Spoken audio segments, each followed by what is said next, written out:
On écoute le président de la République depuis l'Élysée.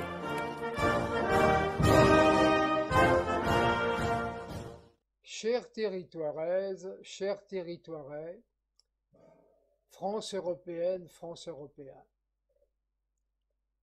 Me voici pour la deuxième fois devant vous.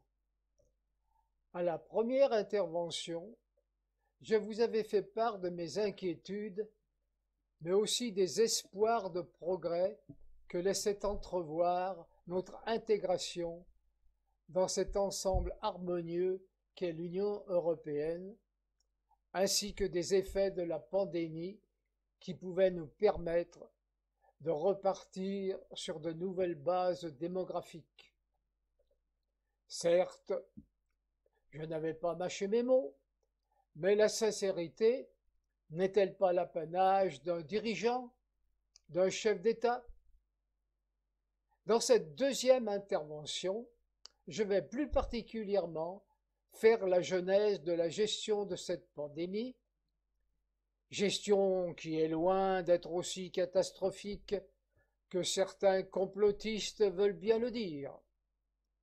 En effet, ce SARS-CoV-2 nous était connu, pour ne pas dire familier, depuis déjà quelques années, car le laboratoire P4 de Wuhan, avec lequel nous entretenions des liens étroits depuis 2004, avait depuis longtemps réussi à générer ce magnifique virus. Cela étant, nous n'avions pas prévu qu'il pourrait s'échapper d'un laboratoire construit avec l'aide de notre grand pays européen et de sa merveilleuse technologie. Nous avons cependant réagi avec la plus grande fermeté.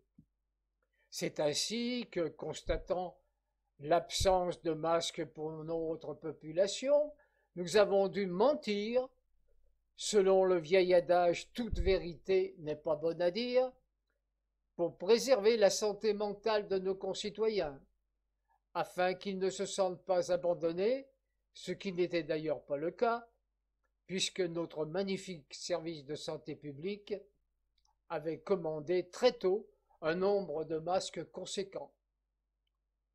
Il convient ici d'ailleurs de faire une remarque au sujet de nos merveilleux services de santé et de leur ministère de tutelle. J'ai entendu des reproches de complotistes concernant la suppression de lits de réanimation.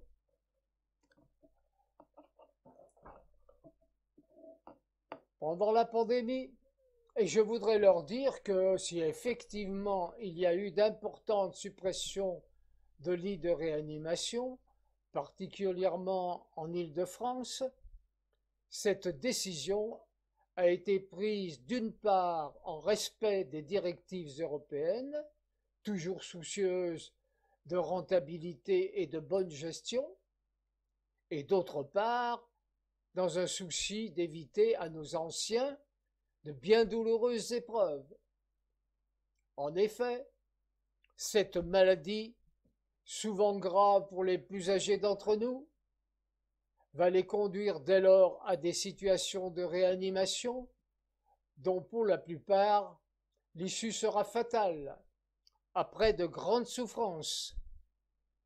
En supprimant ces lits, nous évitons ainsi à ces personnes des souffrances inutiles.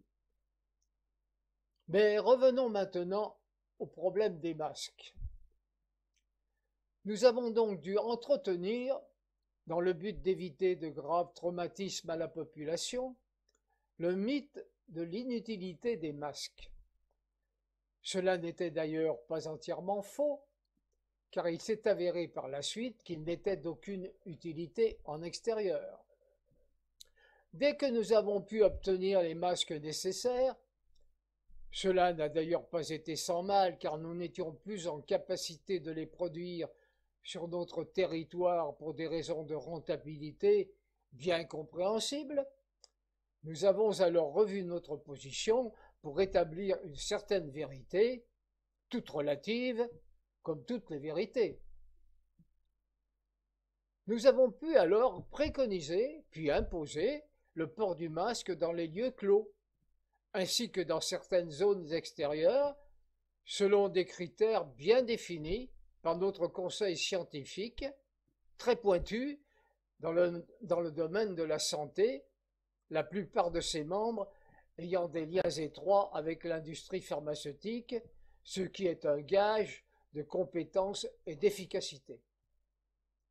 Les préconisations du conseil scientifique nous ont alors conduits à 3 confinements successifs, qui se sont avérés particulièrement efficaces, quoique puissent en dire certains qui arguent que des pays qui n'ont que peu ou pas confinés ont eu moins de malades et de décès que nous. Si ces affirmations peuvent sembler vraies, dans une approche sans nuance, il apparaît lors d'une étude approfondie, tenant compte du niveau de population, de la géographie du pays, de sa culture, que cette comparaison n'a aucune base scientifique. Nous pouvons donc être fiers de notre gestion et particulièrement des confinements. Ils ont été une des clés du succès de la gestion de la pandémie. Bien sûr, cela a conduit à un appauvrissement de notre territoire, mais là aussi il convient de nuancer les choses. Les petits commerces et les PME ont été touchés, mais nous avons réagi par des mesures exceptionnelles qui vont bien entendu accroître notre dette qui de toute façon ne sera jamais remboursée. Les grands groupes ont tiré leur épingle du jeu, comme toujours, et certains se sont même considérablement enrichis, ce qui nous a aussi profité, je veux dire à notre pays, bien sûr. Il apparaît donc, somme toute, que tout ne se soit pas si mal passé. Oui, il y a eu de nombreuses victimes, surtout chez nos anciens, et particulièrement ceux âgés de 80 ans et plus. Toutefois, il faut remarquer que cet âge est très proche de l'espérance de vie dans notre pays, et qu'arriver à cet âge est déjà une franche réussite et un merveilleux accomplissement. J'en arrive maintenant à ceux qui pensent tout savoir et qui clament haut et fort que des traitements précoces existent, les fameux TAP, traitements ambulatoires précoces, dont le célèbre professeur Raoult s'est fait le chantre.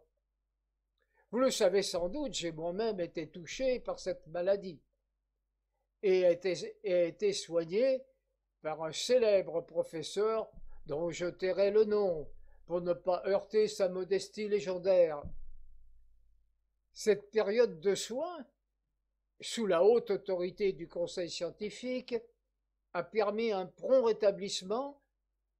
Malheureusement, il ne m'est pas possible de vous révéler le protocole de soins qui m'a été appliqué, cela relevant du secret défense.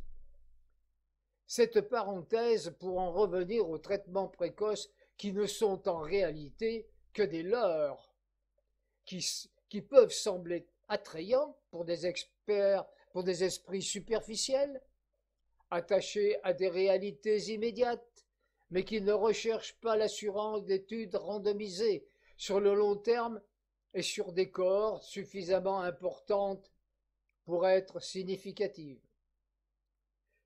Les effets immédiats constatés chez un patient ne sont pas significatifs comparés aux résultats d'une méta-analyse sur des milliers de données informatiques compilées par des logisticiens sur leurs machines merveilleusement efficaces. Rien n'est plus probant qu'un résultat donné par un programme informatique élaboré très exactement pour produire ce résultat. Par ailleurs, il faut se rappeler que nous avions de nouveaux vaccins arrivant sur le marché. Et comme chacun sait, rien de mieux qu'un vaccin. Nous avons éradiqué nombre de maladies par les vaccins, et avec l'appui du conseil scientifique, qui, je vous l'ai dit, a une grande expertise dans ce domaine, du fait d'une étroite collaboration avec les laboratoires, nous avons décidé de privilégier cette voie plutôt que ces soi-disant traitements précoces. Bien nous en a pris, puisque nous constatons aujourd'hui une baisse significative des cas et des décès après la vaccination du tiers de notre population. J'ai entendu, ici et là, quelques réticences au sujet de certains vaccins, sur leur mode d'action et leurs effets secondaires. Oui, certains vaccins sont de type ARN messager, donc révolutionnaires en tant qu'utilisation sur l'homme. Oui, ils sont en phase 3 de leur utilisation et les essais thérapeutiques n'ont pas tous été faits. Mais il convient de calculer le bénéfice-risque dans ce genre de situation. Et c'est ce que nous avons fait. Le bénéfice était très largement supérieur au risque encouru. Je dois toutefois admettre que nous ne savons pas si les vaccins protègent efficacement contre tous les variants, si les personnes vaccinées ne sont pas encore contagieuses, si les codes génétiques ne seront pas modifiés à plus ou moins court terme, si de graves complications ne verront pas le jour dans quelques années, peut-être quelques mois. Alors me direz-vous, pourquoi devrais-je me faire vacciner? Eh bien, je vous réponds, parce que je vous le demande. Faites-vous vacciner, il y va de l'intérêt de notre beau territoire France-européen. Il y a d'autres raisons qui concourent à cette voie, mais elles sont classées secret défense, et je ne peux malheureusement en dire plus. Ayez confiance. Le vaccin permettra d'établir une nouvelle société, car il conduira au passeport sanitaire, puis vaccinal, et à la récupération de vos données personnelles pour une conduite ferme et bienveillante de chaque individu. Nous allons ainsi connaître une vie calme et ordonnée, sans prise de tête, sans interrogation superflue. Nous pourrons vous conseiller, vous guider et vous conduire dans une vie de travail et de plaisir jusqu'ici inconnue. Soyez assurés que je ferai tout ce qui est en mon pouvoir pour y parvenir. Vive l'Union européenne et vive la France-Europe. Je vous remercie.